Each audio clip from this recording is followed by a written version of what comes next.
आखु अत्यंत मिठा किंतु फल फली न थाए। चंदन अत्यंत सुगंधित किंतु फूल केबे फुटी न थाए। पलाश बहुत सुंदर किंतु बास्नाहीन। ठीक सेहीपरि समस्ते सबु गुणर अधिकारी होई पारि न थांती। तेणु निजर तुलना केबे भी अन्य काहा सहित करंतु नाही। किए काहार बल जानंतु।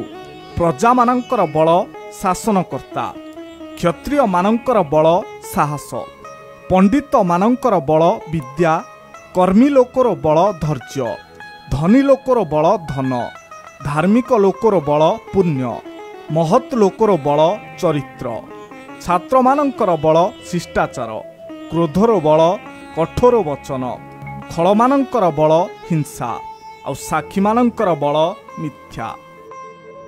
मनुष्यर प्रकृति स्वार्थ पूरण हेले छाड़ी चली जाए। विश्वास कले क्षति करे, प्रशय देले मुंडरे चढ़े, क्षमा देले दुर्बल भावे, सुख देखिले हिंसा करे, भल पाइले अविश्वास करे, सत कहिले मिछ भावे, स्वार्थ थिले आपणार होई थाए, आदर कले खोसामती भावे, आउ सत उपदेश देले मुह बुलेई चली जाए।